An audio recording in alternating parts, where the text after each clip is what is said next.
세상만사 요지경 쏘기다를 시청해주시는 여러분, 오늘도 재밌는 사연으로 즐거운 시간 보내세요. 구름 한 점 없는 오후, 히드로 공항의 거대한 유리창을 통해 쏟아지는 햇살이 지우의 피곤한 얼굴을 비추고 있었습니다. 13세의 지우는 바이올린 케이스를 꼭 안고 도착 게이트를 나서며 깊은 숨을 들이마셨어요. 런던의 공기는 생각보다 차갑고 무거웠습니다. 제가 정말 여기까지 온 거죠? 혼잣말을 하며 지우는 스마트폰을 꺼내 부모님께 도착 문자를 보냈어요. 한국어가 적힌 화면이 유난히 반가워 보였습니다. 그 순간 안내방송이 영어로 흘러나왔는데 지우는 절반도 이해하지 못했어요. 택시를 타고 가며 창문 너머로 펼쳐지는 런던의 모습은 꿈만 같았습니다. 빅벤과 템즈강, 그리고 수백 년 된 건물들이 신비로운 이야기를 속삭이는 것 같았어요. 하지만 동시에 모든 것이 낯설고 어색했습니다. 미스터 킴? 택시 기사가 발음도 어설픈 한국어로 말을 걸었어요. 지우는 당황하며 고개를 끄덕였습니다. 네, 맞아요. 영어로 대답해야 한다는 생각이 났지만 이미 늦었죠. 드디어 도착한 음악학교는 지우가 상상했던 것보다 훨씬 웅장했습니다. 담쟁이 넝쿨이 감싼 붉은 벽돌 건물, 첨탑이 하늘을 찌르는 고딕 양식의 건축물. 마치 해리포터 영화 속 한 장면 같았어요. 지우는 바이올린 케이스를 더 꽉 움켜잡았습니다. 리셉션에서 열쇠를 받으며 직원이 영어로 설명하는 것을 들었지만 긴장 때문인지 단어 몇 개밖에 이해할 수 없었어요. 쏘리, 업스타운? 지우가 어눌하게 되물었더니 직원이 미소 지으며 엘리베이터를 가리켰습니다. 기숙사 방은 생각보다 아담했어요. 침대 하나, 책상 하나, 그리고 작은 옷장이 전부였습니다. 창문을 열자 연습실에서 흘러나오는 다양한 악기 소리들이 들려왔어요. 누군가는 쇼팽을 연주하고 있었고 다른 곳에서는 모차르트의 선율이 들려왔습니다.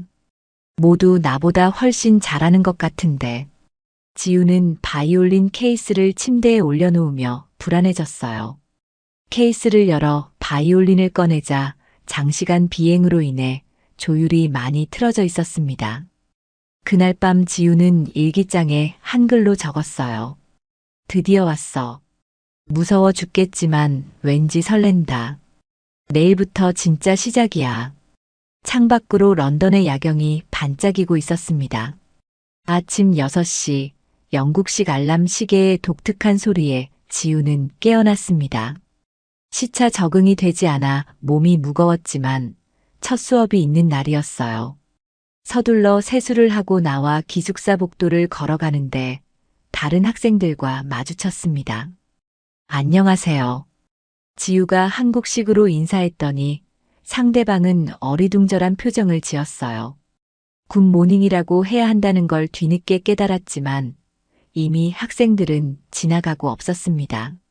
식당에서의 첫 아침 식사는 시련의 연속이었어요. 메뉴판을 읽을 수 없어 다른 사람이 시키는 걸 따라 했는데 나온 음식은 한 번도 본 적 없는 것이었습니다. 옆 테이블 학생들이 프랑스어와 독일어를 섞어가며 대화하는 소리를 들으니 더욱 위축되었어요. 드디어 첫 수업 시간. 음악 이론 수업이었습니다. 교실에 들어서자 이미 학생들이 자리를 잡고 있었어요. 지우는 뒷자리에 조용히 앉았습니다. 그때 문이 열리며 마거릿 클라크 선생님이 들어왔어요. 42살의 마거릿 선생님은 엄격함이 온몸에 배어있는 분이었습니다. 회색 슈트에 은퇴 안경, 단정하게 묶은 머리까지 모든 것이 완벽해 보였어요. 선생님은 차가운 시선으로 학생들을 훑어보더니 수업을 시작했습니다. 베토벤의 화성 진행에 대해 설명해 보겠습니다. 선생님의 영어는 빠르고 정확했어요. 지우는 필기를 하려 했지만 절반 이상을 놓치고 말았습니다. 한국에서 배운 용어와 다른 것들이 계속 나왔거든요. 수업 중간에 선생님의 시선이 지우에게 머물렀습니다. 새로 온 학생 같은데 이름이? 모든 시선이 지우에게 집중되자 얼굴이 벌겋졌어요. 김지우입니다. 아니, I am 지우 킴. 어설픈 영어에 몇몇 학생들이 피식 웃었습니다. 김지우 씨는 한국에서 오셨죠? 베토벤에 대해 어떻게 생각하시나요? 마거릿 선생님의 날카로운 질문에 지우는 더욱 당황했어요.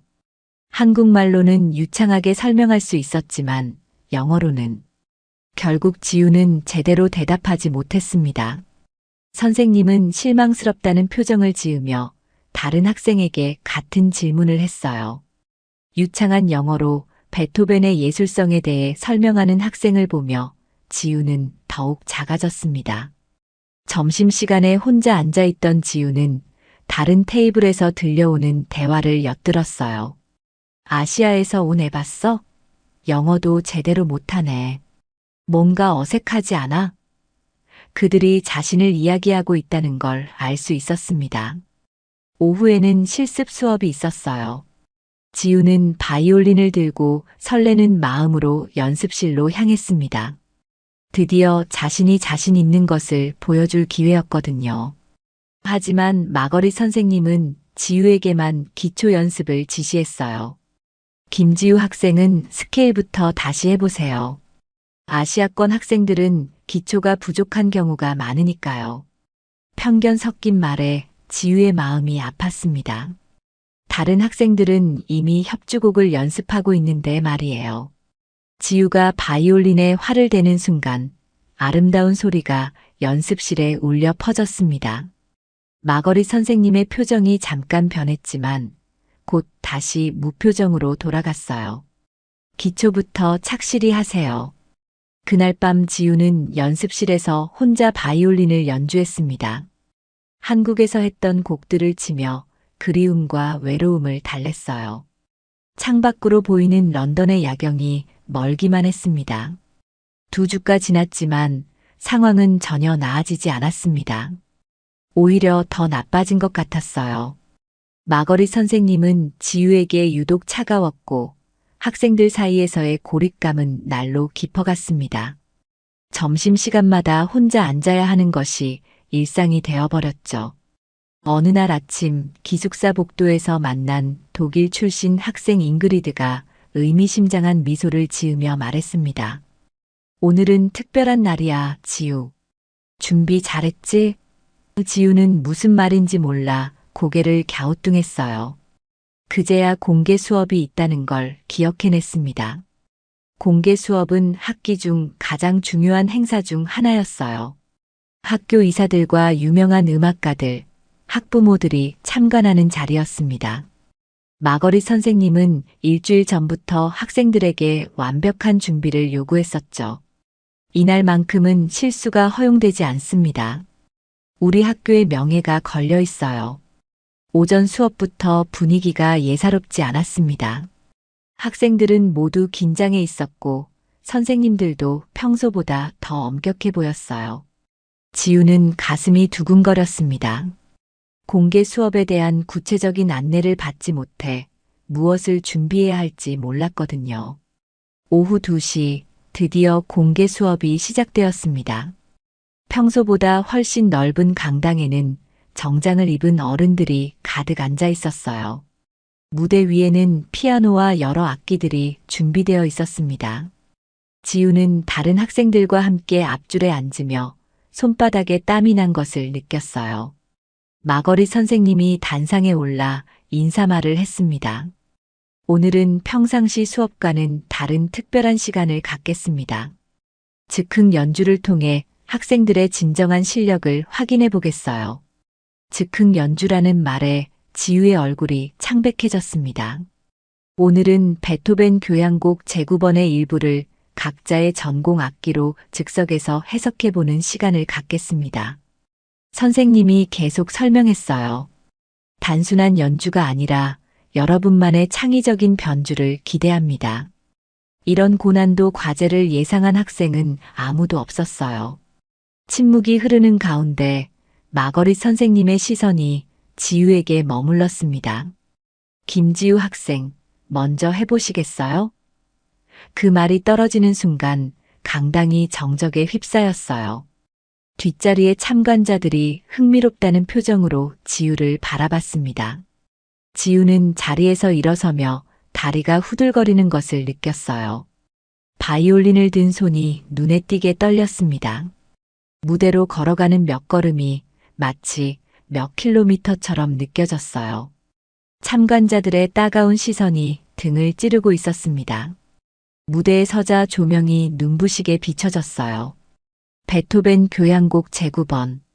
지우는 그 곡을 완전히 외우고 있었지만 즉석 변주라는 것은 완전히 다른 문제였습니다.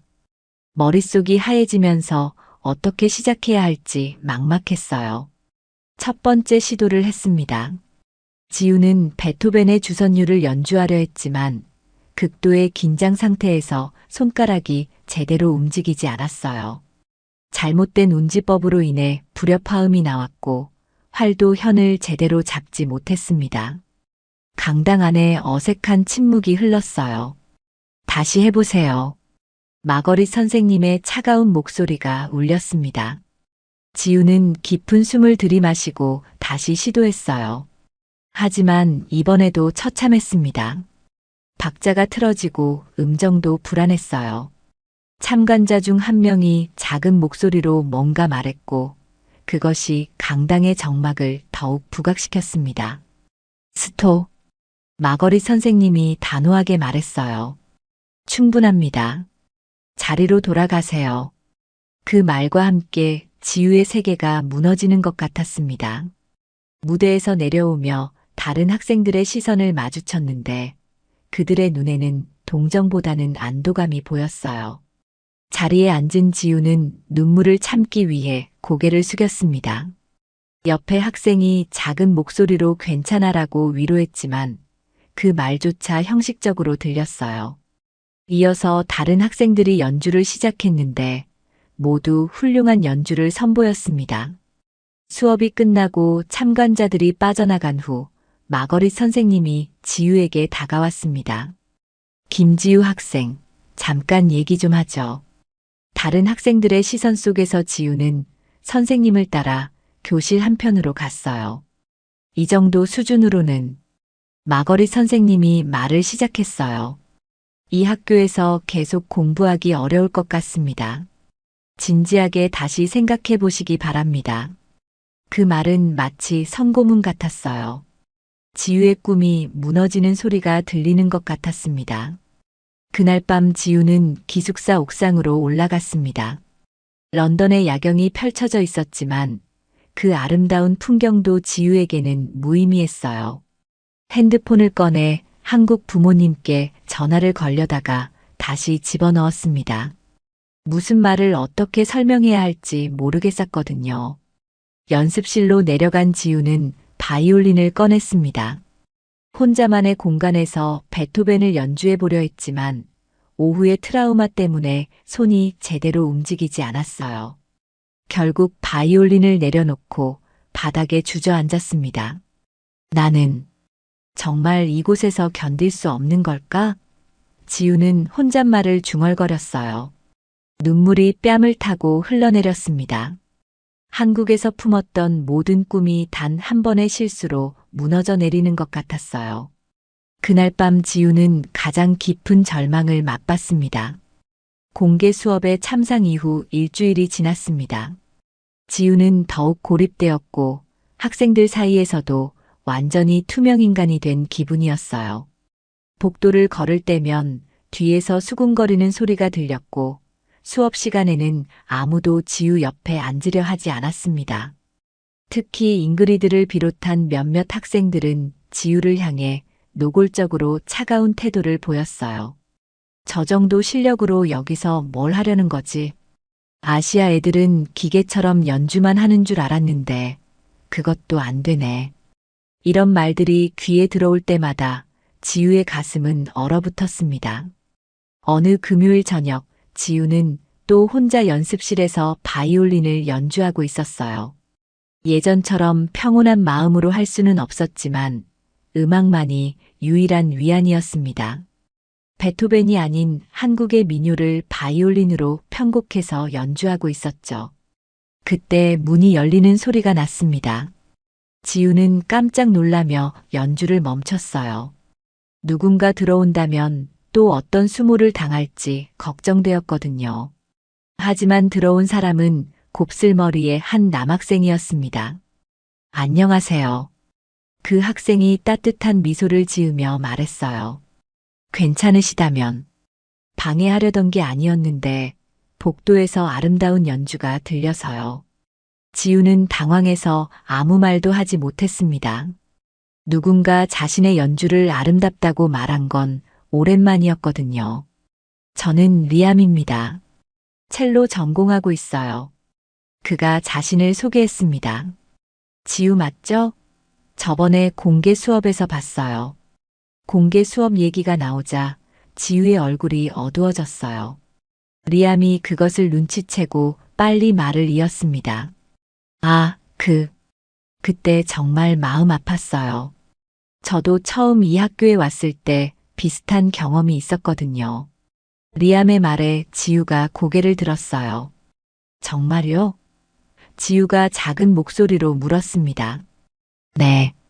저는 런던 출신이지만 여기 오기 전까지는 동네 음악 교실밖에 다니지 못했어요.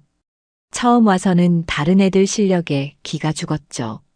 리암이 쓸쓸히 웃으며 말했어요. 마거릿 선생님에게도 혼났고요. 그분은 원래 까다로우세요.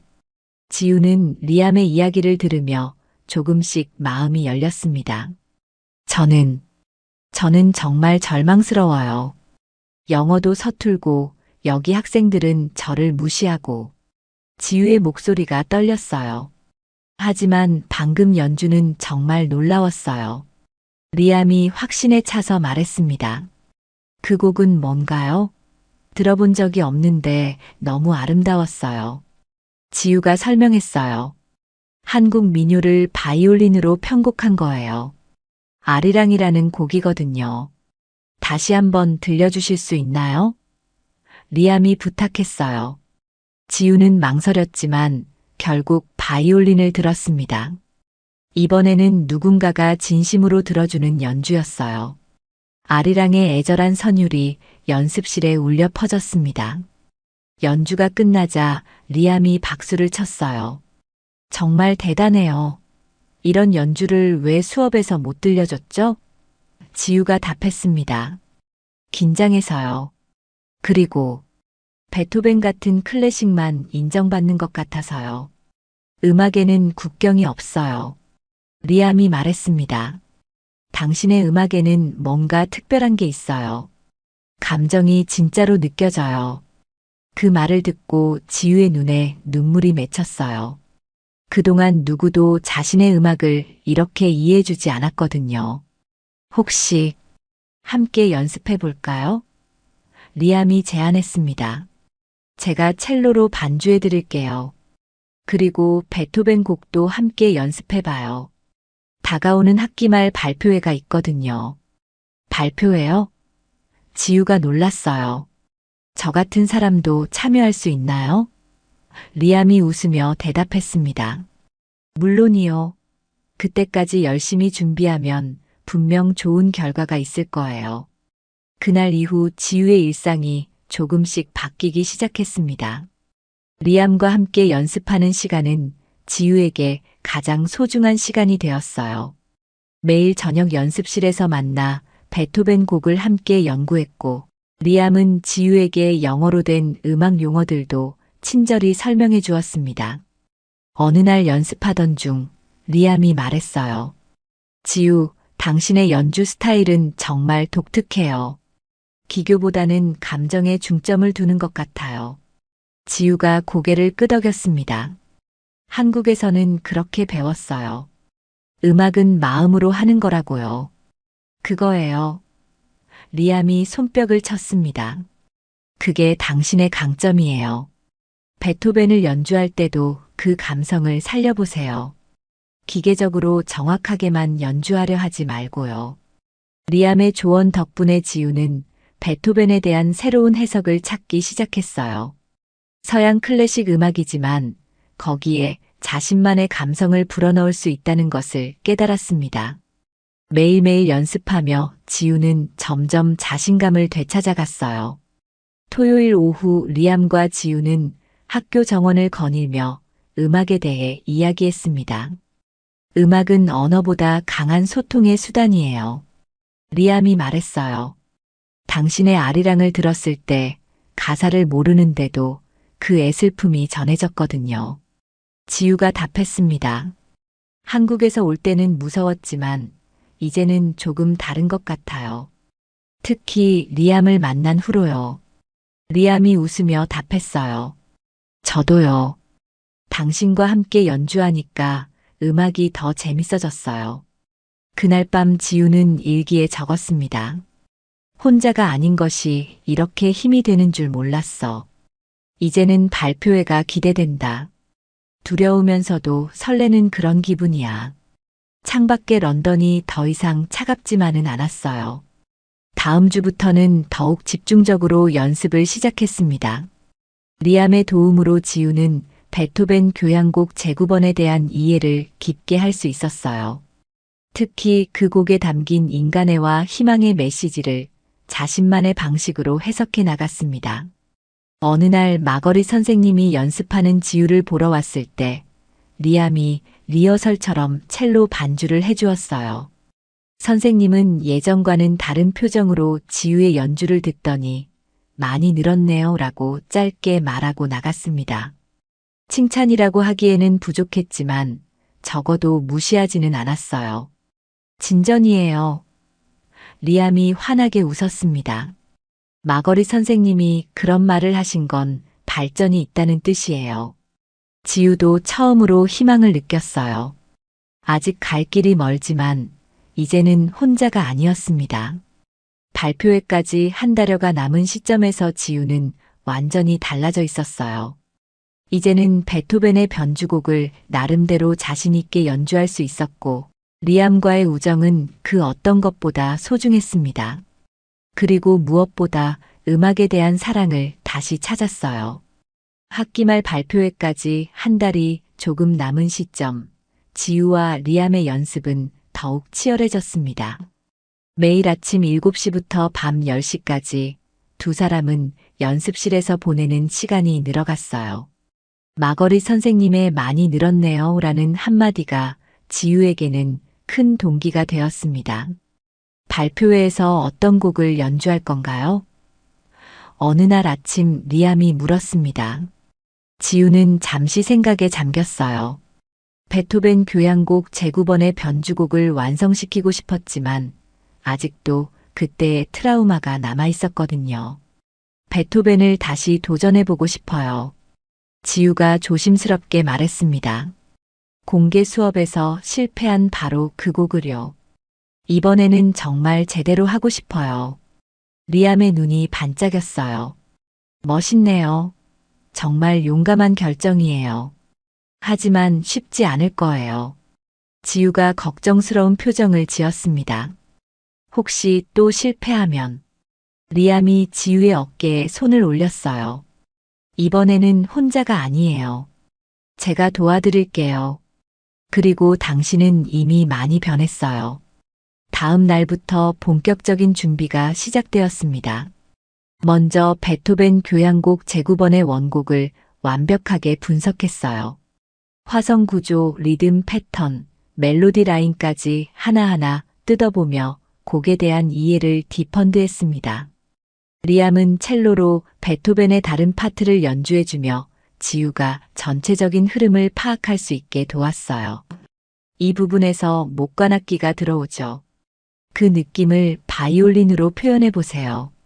리암의 조언들은 항상 도움이 되었습니다. 지우는 자신만의 변주 아이디어를 발전시켜 나갔어요.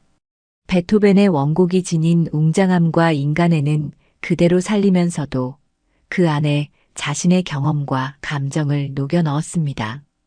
이국땅에서 느낀 외로움, 절망에서 희망으로 변해가는 과정, 그리고 순수한 음악에 대한 사랑까지.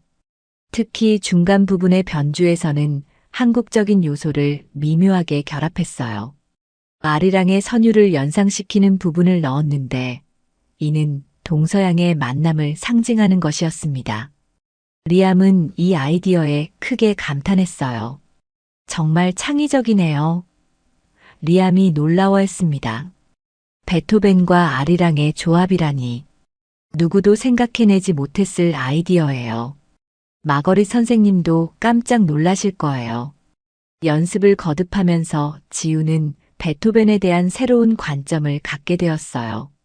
더 이상 그는 무서운 클래식 음악의 거장이 아니라 인간의 감정을 아름다운 선율로 표현한 동반자 같은 존재였습니다. 지우는 그의 음악 속에서 자신만의 목소리를 찾아갔어요. 한편 학교에서의 분위기도 조금씩 변하고 있었습니다. 처음에는 지우의 연습 소리를 우습게 여기던 학생들도 이제는 귀를 기울이곤 했어요. 연습실 문 밖에서 몰래 듣고 가는 사람들이 늘어났습니다. 어느 날 잉그리드가 지우에게 다가왔어요. 지우, 요즘 연습 소리가 많이 달라졌네. 예전과는 다른 조금 더 부드러운 톤이었습니다. 혹시 발표회에서 베토벤을 연주하는 거야? 지우가 고개를 끄덕이자 잉그리드가 말했어요. 기대돼. 또 다른 변화는 마거릿 선생님의 태도에서도 나타났습니다. 예전처럼 노골적으로 차가운 시선을 보내지는 않았어요. 가끔 연습하는 지우를 지켜보는 시간도 늘었습니다. 어느 날은 변주 부분의 다이내믹스를 좀 더 극명하게 해보세요라는 조언까지 해주었어요. 선생님이 조언을 해주신 것만으로도 큰 발전이에요. 리암이 격려했습니다. 마거릿 선생님은 실력이 없으면 아예 신경도 쓰지 않는 분이거든요. 지우는 그 말에 힘을 얻었어요. 발표회까지 2주일이 남았을 때 드디어 지우의 변주곡이 완성되었습니다. 그것은 베토벤의 원곡을 기반으로 했지만 지우만의 독창적인 해석이 담긴 작품이었어요. 리암과 함께 한번 통으로 연주해 보니 두 사람 모두 감동을 받았습니다. 이제 진짜 준비가 끝났네요. 리암이 흐뭇하게 말했습니다. 당신의 음악적 여정이 이 변주곡에 모두 담겨 있어요. 처음의 두려움부터 지금의 자신감까지. 지우도 깊이 공감했어요. 이 곡은 단순한 베토벤 변주가 아니라 자신의 성장 이야기였습니다. 마지막 일주일은 완성도를 높이는 데 집중했어요. 작은 디테일까지 완벽하게 만들어갔습니다. 활의 각도, 비브라토의 강도, 각 음표의 길이까지 모든 것이 의미 있게 다가왔어요. 발표회 전날 밤 지우는 연습실에서 마지막 연습을 했습니다. 리암도 함께였어요. 마지막 음이 울려 퍼지자 두 사람은 잠시 침묵했습니다. 준비됐어요? 리암이 물었습니다. 지우가 고개를 끄덕였어요. 네. 무섭지만 더 이상 그날의 지우가 아니에요. 저는 성장했어요. 잠시 후 지우가 덧붙였어요. 고마워요, 리암. 당신이 없었다면 이 모든 것이 불가능했을 거예요. 그날 밤 지우는 일기에 적었습니다. 내일이 드디어 그날이구나. 무서웠던 베토벤이 이제는 나의 친구 같아. 혼자서 온 영국에서 이렇게 많은 것을 배웠어. 실패는 끝이 아니라 시작이라는 것을. 그리고 진정한 친구의 소중함을. 내일은 그 모든 것을 음악으로 표현할 거야. 창밖에 런던의 야경이 반짝이고 있었어요. 더 이상 낯선 도시가 아니었습니다. 이제는 지우의 꿈이 자라는 곳이었어요. 발표회 전날 밤 지우는 평온한 마음으로 잠들었습니다. 발표회 당일이 밝았습니다. 창밖으로 보이는 하늘은 맑았고 따뜻한 햇살이 기숙사 방 안으로 스며들었어요. 지우는 평소보다 이른 6시에 자연스럽게 눈을 떴습니다. 오랫동안 기다려온 이 순간이 드디어 왔어요. 샤워를 마치고 정성스럽게 옷을 골라 입었습니다. 검은색 정장 스커트와 흰 블라우스, 그리고 어머니가 한국에서 보내준 진주 목걸이까지. 모든 것이 특별한 의미를 지니고 있었어요. 거울 앞에 선 지우는 예전과는 완전히 다른 모습이었습니다.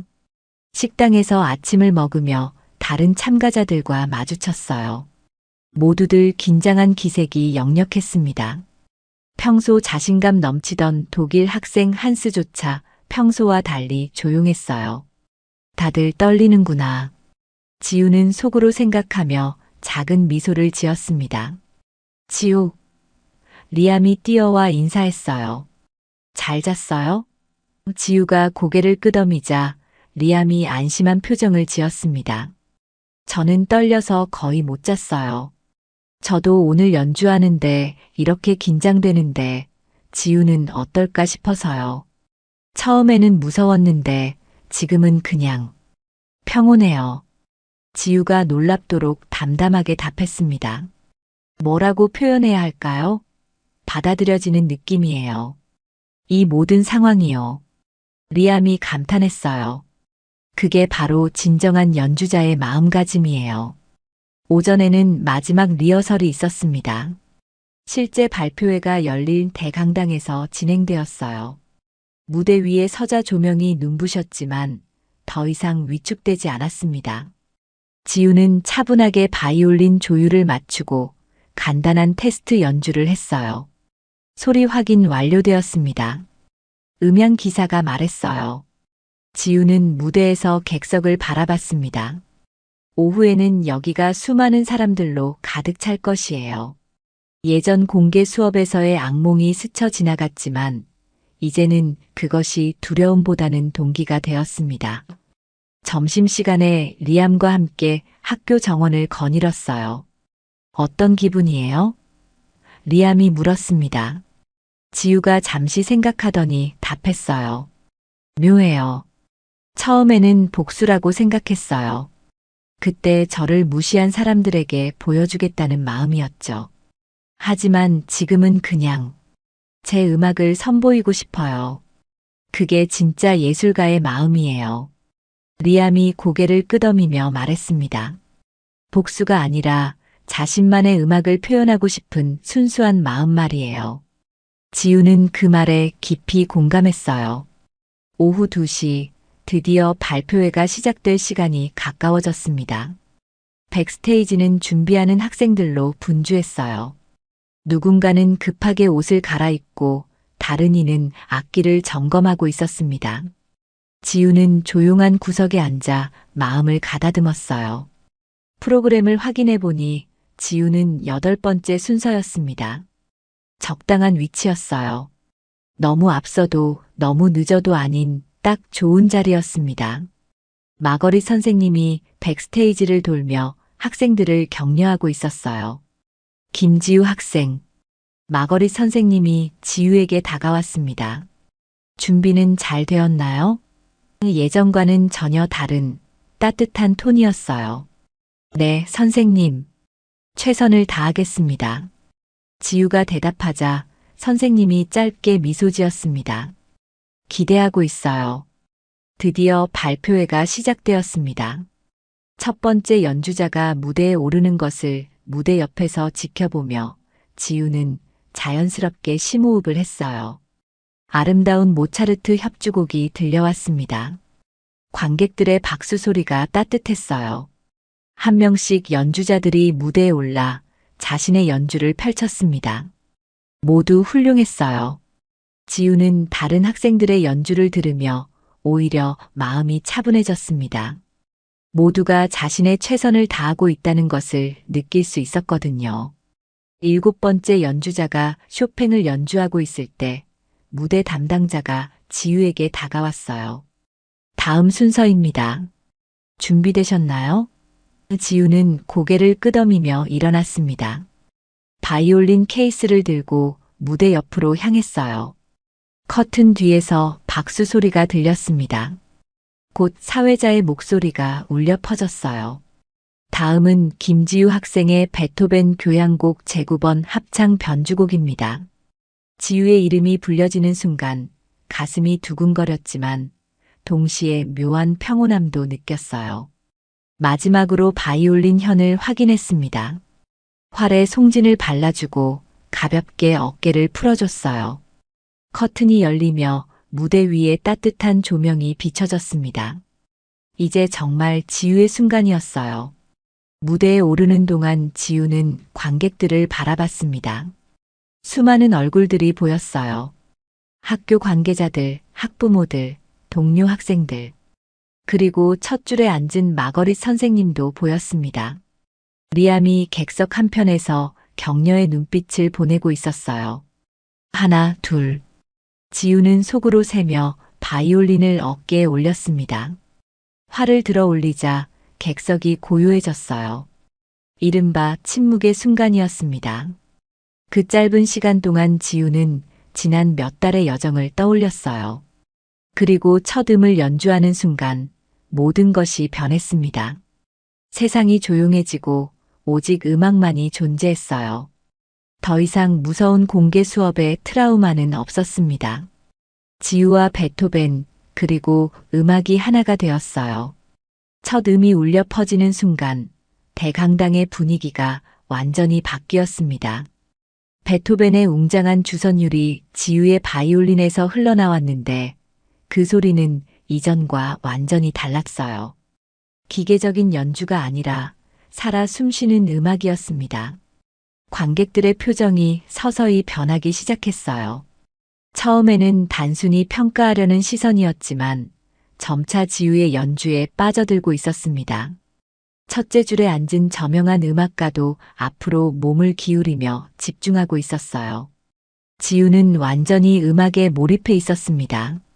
주변의 시선이나 평가는 더 이상 중요하지 않았어요. 오직 베토벤의 아름다운 선율과 자신만의 해석이 조화를 이루고 있었습니다. 연습실에서 수없이 반복했던 그 순간들이 지금 여기서 완벽하게 꼽히고 있었어요. 특히 변주 부분에 들어가자 지우만의 독창적인 해석이 돋보였습니다.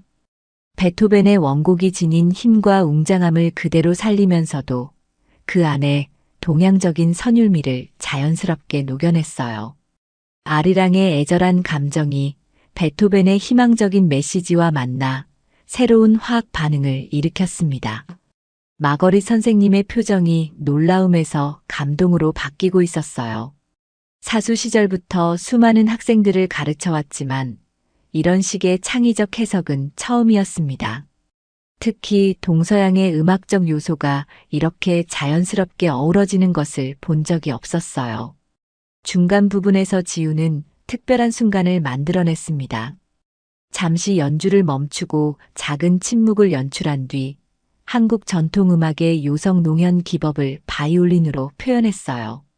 그 순간 홀 전체가 숨을 죽였습니다.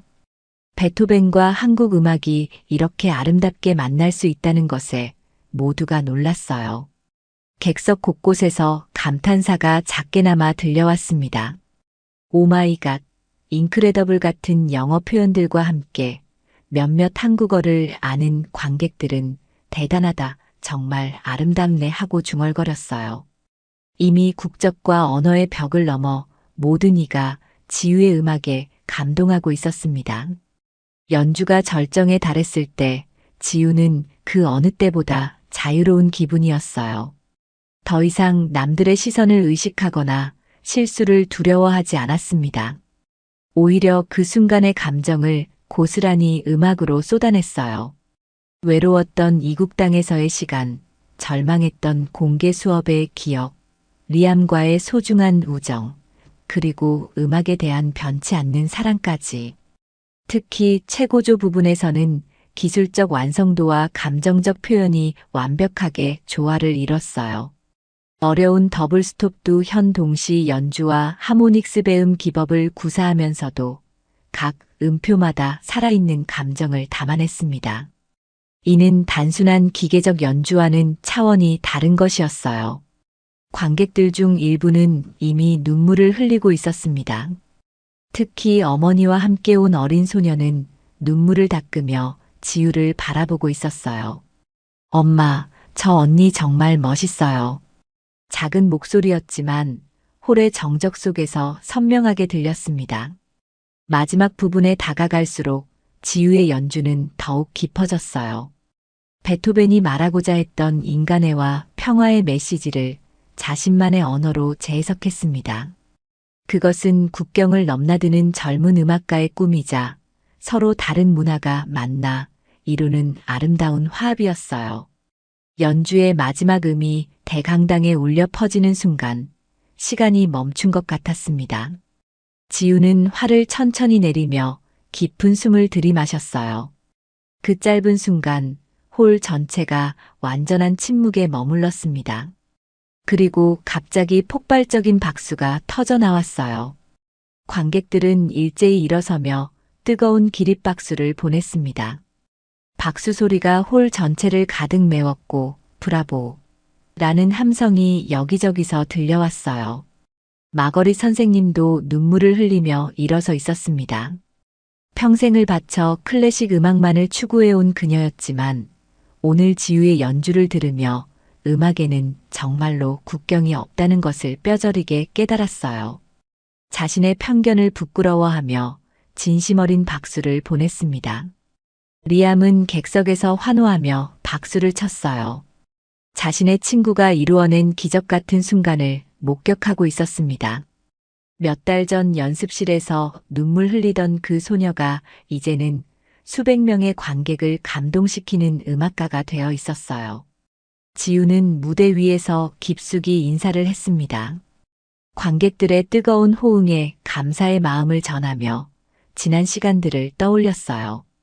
힘들었지만 포기하지 않기를 정말 잘했다는 생각이 들었습니다. 일어서며 마거릿 선생님과 눈이 마주쳤을 때 선생님이 작은 고개 끄덕임을 건넸어요. 그것은 인정과 사과 그리고 격려가 모두 담긴 제스처였습니다. 지우는 환한 미소로 응답했어요.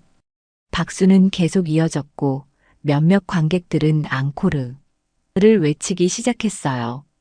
하지만 지우는 정중히 고개를 숙이며 무대에서 내려왔습니다.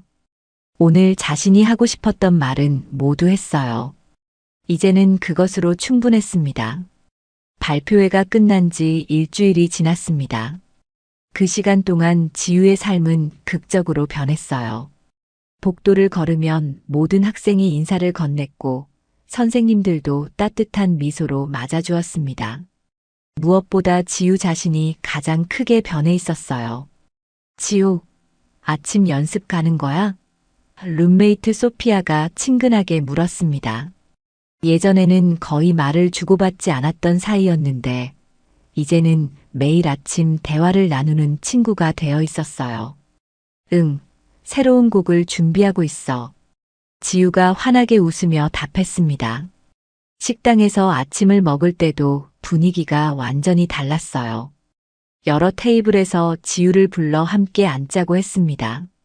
지우는 잉그리드와 몇몇 친구들이 앉은 테이블에 합류했어요. 지우, 다음 연주회에서는 뭘 할 예정이야? 잉그리드가 궁금해했습니다. 아직 정하지 못했어요. 지우가 답했습니다. 마거릿 선생님과 상의해서 결정하려고요. 그 말에 근처에 앉은 학생들이 감탄했어요. 와, 마거릿 선생님이 직접? 정말 대단하네. 수업 시간도 완전히 달라져 있었습니다. 마거릿 선생님은 지우에게 좀 더 개별적인 관심을 보여주었어요. 김지우 학생, 어제 연습은 어땠나요? 수업 전에 개인적으로 안부를 묻기도 했습니다. 예전과는 정반대의 모습이었죠. 특히 음악 이론 수업에서는 지우의 의견을 자주 구했어요. 베토벤의 이 부분을 다양하게 해석할 수 있는데 김지우 학생은 어떻게 생각하세요? 이런 질문을 받을 때마다 지우는 자신감 있게 답변했습니다. 동서양의 관점을 결합한 독특한 해석은 늘 흥미로운 토론을 불러일으켰어요. 어느 날 오후 마거릿 선생님이 지우를 연구실로 불렀습니다. 지우는 예전처럼 긴장하지 않고 자연스럽게 문을 두드렸어요. 들어오세요. 선생님의 목소리도 예전과 달랐습니다. 연구실에 들어서자 마거릿 선생님이 환하게 웃으며 맞이해 주었어요. 앉으세요, 지우. 좋은 소식이 있어요. 책상 위에는 여러 장의 편지와 이메일 프린트물이 놓여 있었습니다. 먼저 이걸 보세요. 선생님이 한 장의 편지를 건넸어요. 로열 오페라 하우스에서 온 것입니다. 지우가 편지를 읽어가자 눈이 점점 커졌어요. 코번트 가든의 로열 오페라 하우스에서 젊은 연주자 프로그램에 초청한다는 내용이었습니다. 그리고 이것도요.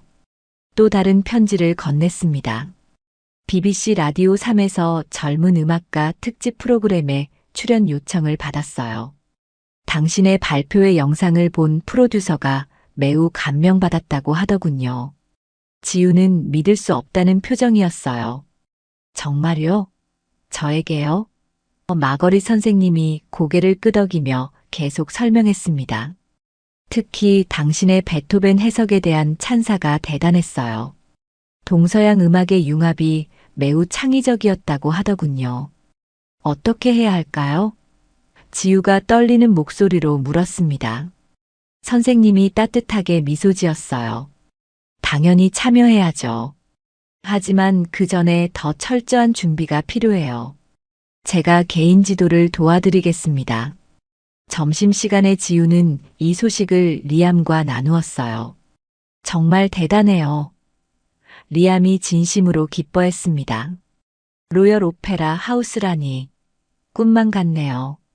지우도 아직 실감이 나지 않았어요. 모든 게 리암 덕분이에요. 당신이 없었다면 불가능했을 거예요. 아니에요. 리암이 고개를 저었습니다. 제가 한 건 그냥 옆에서 응원해 준 것뿐이에요. 모든 건 지우가 해낸 거예요. 당신의 재능과 노력 덕분이죠. 오후 수업에서 마거릿 선생님은 전체 학생들에게 지우의 성과를 소개했습니다. 김지우 학생이 여러 곳에서 초청을 받았습니다. 특히 로열 오페라 하우스 젊은 연주자 프로그램에 선발된 것은 매우 명예로운 일이에요. 학생들이 박수를 보냈고 몇몇은 찰 진심으로 축하를 건넸어요. 정말 자랑스러워, 지우. 우리 학교의 자랑이야. 이런 따뜻한 말들을 듣는 순간 지우는 이곳이 정말 자신의 가정이 되었다는 것을 느꼈습니다. 저녁에 지우는 한국 부모님과 화상 통화를 했어요. 부모님은 뉴스를 통해 이미 지우의 성과를 들었다고 했습니다. 정말 자랑스럽다, 우리 딸. 아버지의 목소리에 감정이 묻어나고 있었어요. 처음에는 걱정이 많았는데 이렇게 훌륭하게 해내다니. 엄마, 아빠, 너무 감사해요. 지우도 눈물을 흘리며 말했습니다. 처음에는 정말 힘들었지만 이제는 여기서 제 꿈을 펼칠 수 있게 됐어요. 어머니가 답했습니다. 내가 포기하지 않아서 다행이야. 정말 대견해. 한 달 후 첫 번째 로열 오페라 하우스 연주가 있는 날이었습니다. 지우는 백스테이지에서 마지막 준비를 하고 있었어요. 마거릿 선생님과 리암도 함께 있었습니다. 떨리세요? 선생님이 물었습니다. 조금이요. 지우가 솔직하게 답했습니다. 하지만 그 떨림이 좋은 에너지가 되는 것 같아요. 리암이 격려했어요. 당신은 이미 많은 사람들에게 감동을 줬어요. 오늘도 분명 그럴 거예요. 무대에 오르는 순간 지우는 깊은 감회를 느꼈어요. 몇 개월 전 런던에 처음 도착했을 때의 두려운 소녀는 이제 없었습니다. 자신감 넘치는 젊은 음악가가 그 자리에 서 있었어요. 연주가 시작되고 첫 음이 흘러나오는 순간 홀 전체가 지우의 음악에 빠져들었습니다. 베토벤과 한국 음악의 조화는 여전히 아름다웠고 그 속에 담긴 지우만의 이야기는 더욱 깊어졌어요. 연주가 끝난 후 뜨거운 박수와 함께 평론가들의 극찬 한겨울의 칼바람이 강남역 11번 출구를 휩쓸고 지나갔다. 미세한 눈발이 회색빛 하늘에서 무심하게 흩날리는 이른 아침, 강남역 앞은 출근길 인파로 북적였다.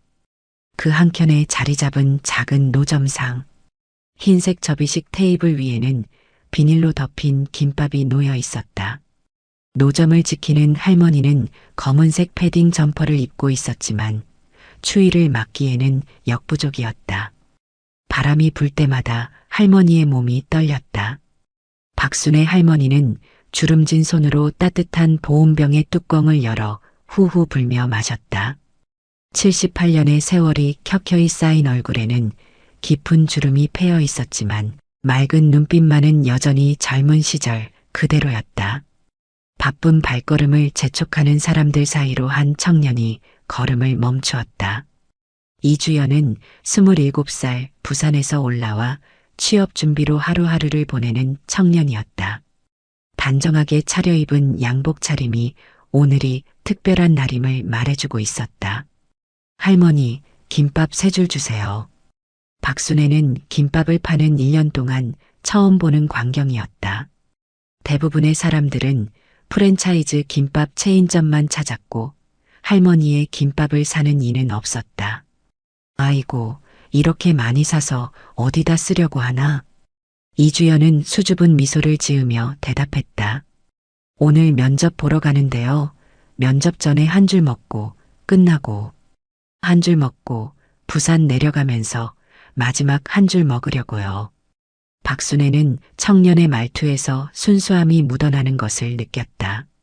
요즘 젊은이들에게서 찾아보기 힘든 따뜻함이 있었다. 할머니, 이렇게 추운데 괜찮으세요? 장갑이라도 끼시는 게. 이주연의 진심 어린 걱정에 박순애는 가슴 한켠이 따뜻해지는 것을 느꼈다. 청년은 김밥값을 지불하며 잔돈을 거절했고 할머니의 건강을 다시 한번 걱정하며 자리를 떠났다. 이주연은 면접장으로 향하는 발걸음이 가벼웠다. 아침부터 좋은 일을 한 것 같아 기분이 좋았다. 하지만 이 만남이 운명적인 전환점이 될 것이라고는 상상도 하지 못했다. 한성그룹 본사 빌딩 앞에 도착한 이주연은 깊은 숨을 내쉬었다. 구름이 잔뜩 낀 하늘을 올려다보며 마음을 가다듬었다. 로비에 들어서자 긴장감이 온몸을 휘감았다. 이주연님, 이쪽으로 오시면 됩니다. 안내를 받아 면접장으로 향하는 동안 이주연의 심장은 점점 더 빠르게 뛰기 시작했다. 면접관들 앞에 앉아 온몸이 굳어버렸다. 평소라면 잘 대답할 수 있는 질문들에도 말이 제대로 나오지 않았다. 지원자님, 우리 회사에 지원하신 이유가 무엇인가요? 간단한 질문이었지만 이주연의 머릿속은 하얗게 비어버렸다. 준비했던 답변은 온데간데였고 더듬거리며 두서없이 말을 이어갔다. 면접관들의 표정이 점점 굳어가는 것이 보였다. 면접이 끝나고 밖으로 나온 이주연은 한숨을 내쉬었다. 아침에 먹었던 김밥 맛이 아직도 입안에 남아 있었다. 할머니의 김밥은 의외로 맛있었다. 어머니가 싸주시던 김밥 맛이 났다. 고속버스 터미널로 향하는 발걸음은 무거웠다. 부산행 버스를 기다리며 아침에 산 김밥을 꺼내 들었다. 한 입 베어 물자 눈물이 왈칵 쏟아졌다. 창밖으로 흩날리는 눈을 바라보며 이주연은 실패한 면접을 곱씹었다. 부산으로 돌아온 지 일주일이 지났다. 이주연은 여전히 그날의 면접이 아쉬움으로 남아 있었다. 창밖으로 보이는 흐린 하늘을 바라보며 한숨을 내쉬던 그때 휴대전화가 진동했다. 한성그룹에서 온 메일이었다. 이주연은 손가락이 떨려 쉽게 메일을 열지 못했다. 탈락 통보겠지 하는 생각에 마음을 추스르고 천천히 메일을 열었다. 이주연님, 귀하의 합격을 진심으로 축하드립니다. 이주연은 눈을 3번이나 비비고 다시 확인했다. 분명 면접은 망쳤다. 답변도 제대로 하지 못했고 면접관들의 표정도 좋지 않았다. 어떻게 이런 결과가 나올 수 있는지 이해할 수 없었다. 입사 날짜는 다음 주 월요일. 갑작스러운 합격 통보에 정신이 없었지만 서둘러 짐을 꾸려야 했다. 어머니는 아들의 취업 소식에 기뻐하며 맛있는 저녁을 준비했다. 엄마, 난 정말 운이 좋은 것 같아요. 면접을 그렇게 못 봤는데. 어머니는 아들의 어깨를 두드리며 말했다. 세상에는 우리가 모르는 이유로 일어나는 일들이 많단다. 내가 잘 해낼 거라 믿어. 서울로 올라온 이주연은 작은 원룸을 구해 새로운 시작을 준비했다. 옷장에 걸린 새 양복을 바라보며 설렘과 긴장이 교차했다. 첫 출근 날이 다가올수록 마음이 복잡해졌다. 드디어 첫 출근 날이 밝았다. 한성그룹 본사 앞에 서니 지난번 면접 때와는 다른 감정이 밀려왔다. 이제는 이 회사의 일원이 된다는 사실이 실감나지 않았다. 신입사원 교육장에는 30명 정도의 동기들이 모여 있었다. 모두들 긴장한 표정이었지만 서로를 향한 미소를 잃지 않았다. 오리엔테이션이 시작되고 회사의 역사와 비전에 대한 강의가 이어졌다. 다음은 저희 한성그룹의 초대 회장님께서 특별한 시간을 가지실 예정입니다. 강당에 잠시 술렁임이 일었다. 초대 회장이라면 이미 은퇴한 분이 아닌가 하는 의문이 들었다. 하지만 곧 모든 것이 밝혀질 순간이 다가왔다. 무대 위로 천천히 걸어 나오는 인물. 이주연은 자신의 눈을 의심했다. 그날 강남역에서 만났던 그 할머니였다. 김밥을 팔던 할머니가 한성그룹의 초대 회장이라니. 박순애는 단상에 서서 젊은 시절을 회상하듯 잠시 눈을 감았다. 그리고 천천히 입을 열었다. 여러분, 오늘 이 자리에 선 나는 한성그룹의 회장이 아닌 한 노인으로 서 있습니다. 내가 지난 1년간 강남역에서 김밥을 팔았다는 사실을 아는 사람은 거의 없을 것입니다. 청중들 사이에서 작은 탄성이 흘러나왔다. 이주연은 심장이 멎는 것 같았다. 그날의 기억이 물밀듯이 밀려왔다. 나는 우리 회사에 필요한 진정한 인재가 무엇인지 알고 싶었습니다. 화려한 스펙? 뛰어난 말솜씨? 아니요. 나는 사람을 볼 줄 아는 마음을 가진 인재를 찾고 싶었습니다. 박순애의 시선이 이주연을 향했다. 따뜻하면서도 날카로운 눈빛이었다. 그때의 그 눈빛 그대로였다. 오늘 이 자리에 계신 여러분은 모두 각자의 방식으로 저를 감동시켰습니다. 하지만 그 중에는 특별한 인연으로 이 자리에 오신 분도 계시죠. 신입사원들은 박순애를 바라보며 깊은 감동에 빠져 있었다. 한성그룹의 초대 회장이 직접 거리로 나가 인재를 찾았다는 사실은 충격적이었다. 이주연은 자신의 심장 소리가 강당을 가득 채우는 것만 같았다. 제가 처음 사업을 시작했을 때는 아무것도 없었습니다. 단지 제가 가진 것은 사람을 향한 진심뿐이었죠. 그리고 그 진심이 오늘의 한성그룹을 만들었습니다. 박순애는 잠시 말을 멈추고 객석을 둘러보았다. 모든 신입사원들의 눈빛에서 기대와 열정이 느껴졌다.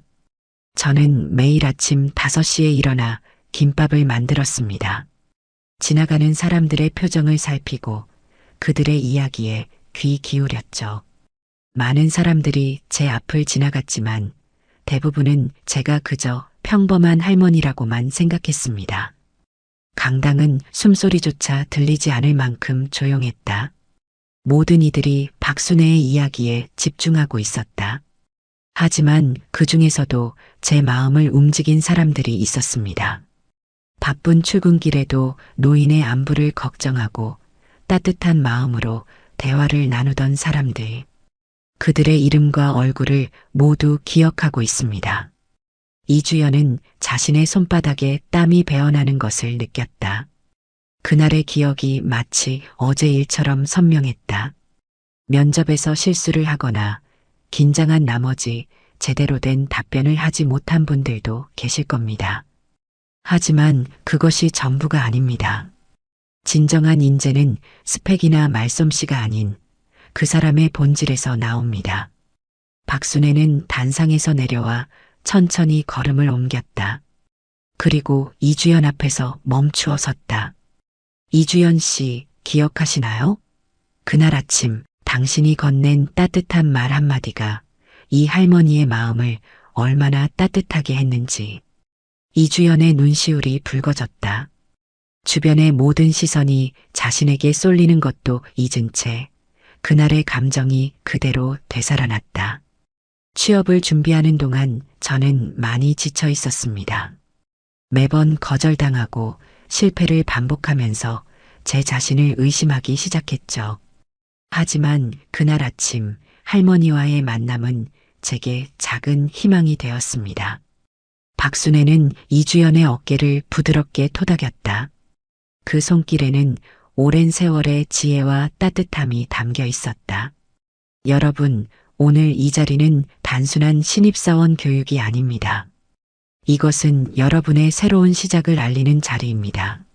앞으로 여러분이 만들어갈 이야기는 한성그룹의 새로운 역사가 될 것입니다. 박순애의 말이 끝나자 강당에는 우레와 같은 박수가 터져나왔다. 이주연은 눈물을 참으며 자리에서 일어났다. 그리고 박순애 앞에서 깊이 고개를 숙였다. 며칠이 지나고 이주연은 회장실로 호출됐다. 긴장된 발걸음으로 문을 열고 들어서자 박순애가 창가에 서서 바깥을 바라보고 있었다. 이리 와서 앉으세요.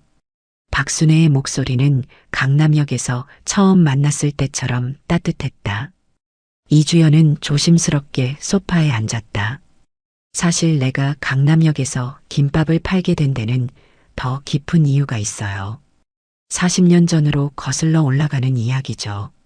박순애는 천천히 자리에 앉으며 먼 과거를 회상하기 시작했다. 젊은 시절 박순애에게도 꿈이 있었다. 하지만 가난한 집안 형편 때문에 고등학교도 제대로 졸업하지 못했다. 그때 나를 도와준 한 할머니가 계셨어요. 강남역 근처에서 김밥을 파시던 분이었죠. 매일 아침 그 할머니의 김밥을 사 먹으며 힘을 냈어요. 그리고 그 할머니는 내게 말씀하셨죠. 순애야, 너는 반드시 성공할 거야. 하지만 성공하더라도 이 마음만은 잊지 말거라. 그 말씀을 평생 가슴에 새기며 살았습니다. 이주연은 숨죽여 이야기를 들었다. 박순애의 눈가에 맺힌 눈물이 보였다. 그 할머니 덕분에 나는 포기하지 않고 사업을 시작할 수 있었어요. 처음에는 작은 분식집으로 시작했지만 점차 사업을 확장해 나갔죠. 그리고 마침내 한성그룹을 일으켰습니다. 박순애는 잠시 말을 멈추고 깊은 숨을 내쉬었다. 하지만 성공이 쌓여갈수록 초심을 잃어가는 것 같았어요. 그래서 은퇴 후에 결심했죠. 그 할머니처럼 누군가에게 희망이 되어주자고. 그리고 진정으로 사람을 볼 줄 아는 인재를 찾아보자고. 이주연의 눈시울이 다시 한번 뜨거워졌다. 박순애는 서랍에서 오래된 사진 한 장을 꺼내 보여주었다.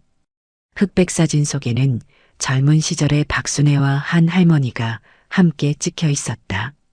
이제 그 할머니께서 내게 주신 선물을 다음 세대에게 전해줄 때가 된 것 같아요. 이주연 씨, 당신이 그 시작이 되어 주었으면 좋겠습니다. 박순애는 이주연의 손을 따뜻하게 잡았다. 그 순간 이주연은 자신에게 주어진 책임감의 무게를 깊이 느꼈다.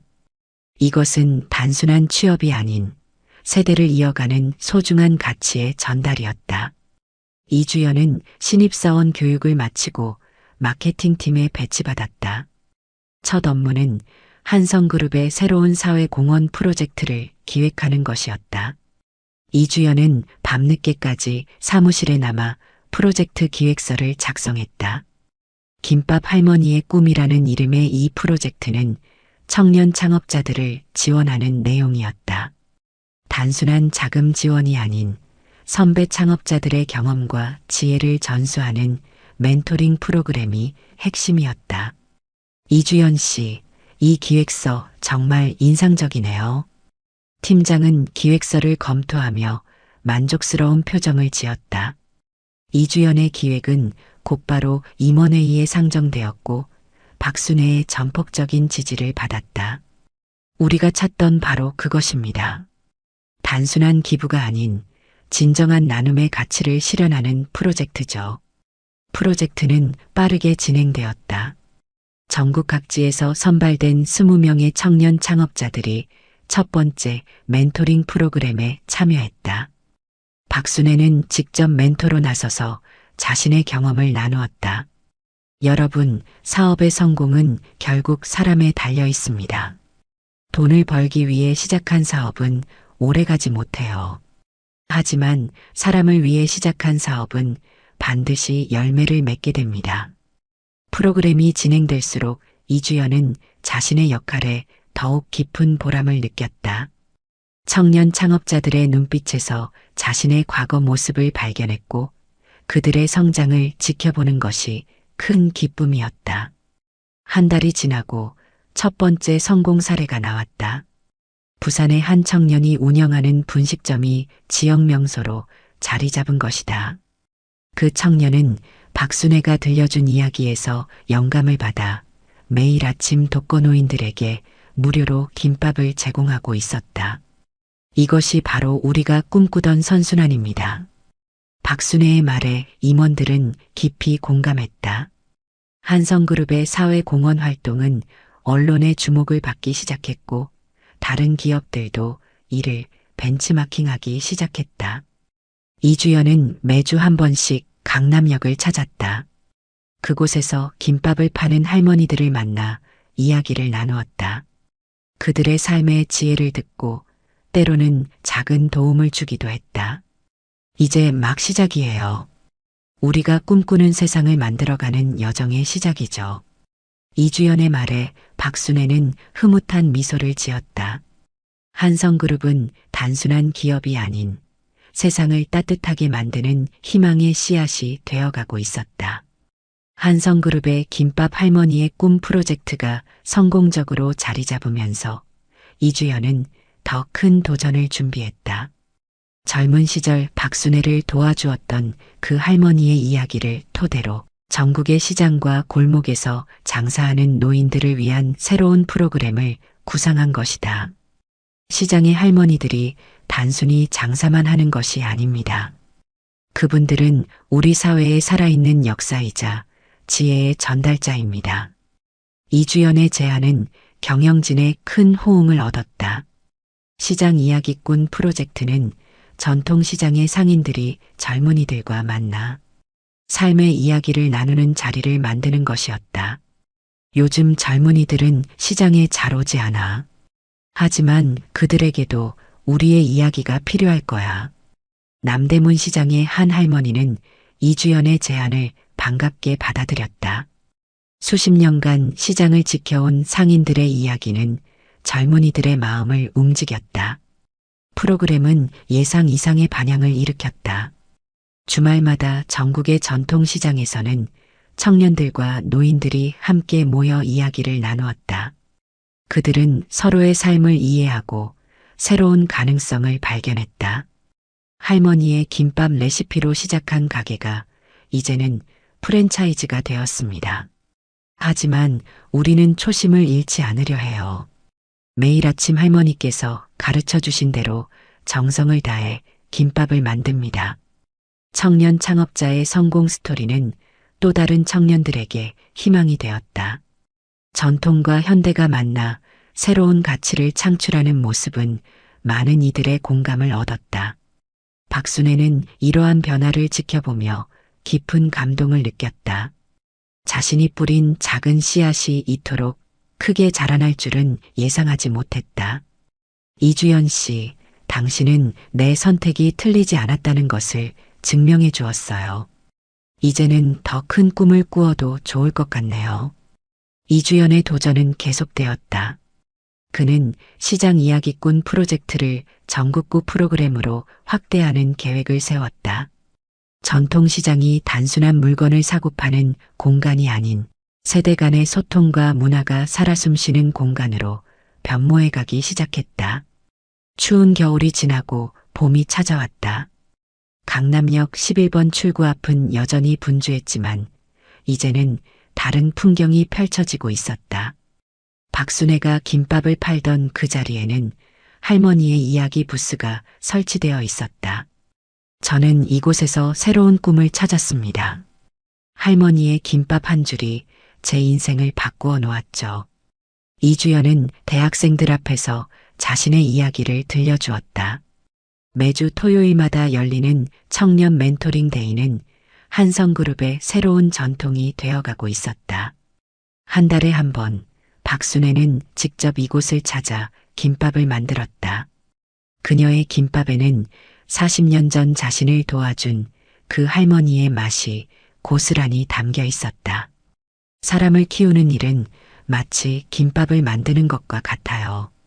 좋은 재료를 고르고 정성껏 준비하고 한 줄 한 줄 정성을 다해 말아야 하죠. 그리고 가장 중요한 건 그 안에 진심을 담는 거예요. 박순애의 말에 귀 기울이는 청년들의 눈빛은 진지했다. 그들은 단순한 성공 스토리가 아닌 삶의 진정한 가치를 배우고 있었다. 김밥 할머니의 꿈 프로젝트는 이제 전국 80개의 도시로 확대되었다. 각 지역의 전통시장에서는 노인과 청년이 함께 어우러져 새로운 문화를 만들어가고 있었다. 우리 가게를 찾는 손님들이 늘어났어요. 젊은이들이 시장의 정을 알게 되면서 자연스럽게 발걸음이 이어지는 것 같아요. 남대문 시장의 한 상인은 환하게 웃으며 말했다. 시장은 다시 활기를 되찾아가고 있었다. 이주연은 매일 아침 출근길에 강남역을 들른다. 그리고 자신이 처음 박순애를 만났던 그 자리에 잠시 서서 생각에 잠긴다. 한 사람의 따뜻한 마음이 얼마나 큰 변화를 만들어낼 수 있는지 그는 매일 새롭게 깨닫고 있었다. 이제는 제가 누군가에게 희망이 되어야 할 때입니다. 박순애 회장님께서 제게 보여주신 것처럼 저도 다른 이들에게 그 마음을 전하고 싶습니다. 1년이 지난 어느 겨울 아침, 박순애는 자신의 집무실에서 창밖을 바라보고 있었다. 눈발이 흩날리는 풍경이 마치 1년 전 그날처럼 느껴졌다. 회장님, 오늘 전국 청년 창업자 발표회가 있습니다. 이주연이 문을 열고 들어왔다. 그의 손에는 두툼한 자료집이 들려 있었다. 김밥 할머니의 꿈 프로젝트를 통해 성장한 청년들의 이야기가 담긴 책자였다. 우리가 시작한 작은 변화가 이렇게 큰 파도가 되어 돌아올 줄은 몰랐네요. 박순애는 책자를 넘기며 미소 지었다. 전국 각지에서 모인 1000명의 청년 창업자들. 그들은 각자의 자리에서 새로운 희망을 만들어가고 있었다. 발표회장은 활기로 가득했다. 단상에 선 청년들은 저마다의 성공 스토리를 들려주었다. 전통시장을 살린 청년, 노인 일자리를 창출한 청년, 지역 문화를 알린 청년. 그들의 이야기는 서로 달랐지만 그 안에 담긴 진심은 하나였다. 처음에는 단순히 사업 성공만을 꿈꾸었습니다. 하지만 이제는 알게 되었습니다.